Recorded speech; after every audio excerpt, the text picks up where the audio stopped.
అమ్మకి అనేక పేర్లుంటాయి. మనము ఆనందించినప్పుడెల్లా మన హృదయంలో ఆ దేవుడి మీద ఎంత ప్రేమ ఉందో, ఆ దేవుడు మనకిచ్చిన ఈ తల్లి మీద ప్రేమ ఉండడం, అదేదో ఆరాధన లేదంటే పూజించడం కాదండి, అది ప్రేమ కొలవలేనిది.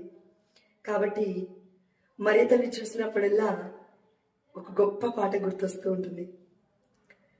సుగుణాల రాశి సౌందర్యమాత శ్రీ యేసుని జనని మా మేరీ మాత.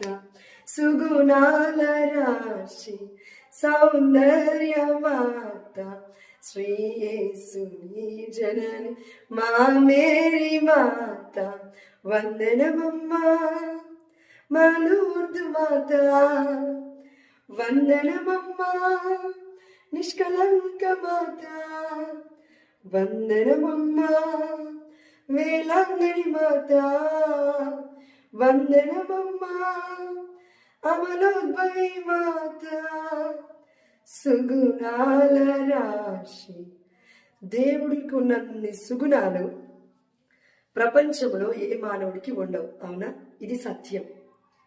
ఆ దేవుణ్ణి కన్న తల్లికి ఎన్ని గొప్ప సుగుణాలుంటే యెహోవా ప్రభు ఈ యొక్క తల్లిని తన ముద్దు బిడ్డగా ఎన్నుకొని యేసుప్రభు వారికి తల్లిగా నిర్ణయించుకున్నాడు, నియమించుకున్నాడు, ప్రత్యేకపరుచుకున్నాడు. ఇందును బట్టి దేవుడికి మహిమ కలుగుగాక. అమ్మా, చూస్తున్న నీ బిడ్డలందరినీ కూడా 30ంతలుగా 60ంతలుగా 100ంతలుగా ఈ తపస్కాలంలో ఇంకా దేవుడికి దగ్గరగా జీవించడానికి ఆయన చెప్పినట్లు చేయండి అని నువ్వు చెప్పిన మాట మేమందరం కూడా యేసయ్య చెప్పినట్లు చేసే భాగ్యాన్ని మాకు దయచేయమని అమ్మ మరియ తల్లి మధ్యవర్తిత్వ ప్రార్థన ద్వారా నజరేయుడైన యేసు నామములో అడిగి పొందుకుంటున్నాము మా ప్రియ పరలోకపు తండ్రి. ఆమేన్. హల్లెలూయా.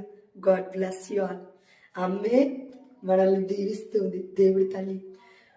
ఎవరన్నా ఒకరు మనల్ని గాడ్ బ్లెస్ యూ అన్నప్పుడు మనం స్వీకరించినప్పుడు మరి ఆ దేవుడి తల్లి మనల్ని దీవిస్తుంటే స్వీకరించడానికి తప్పేంటి?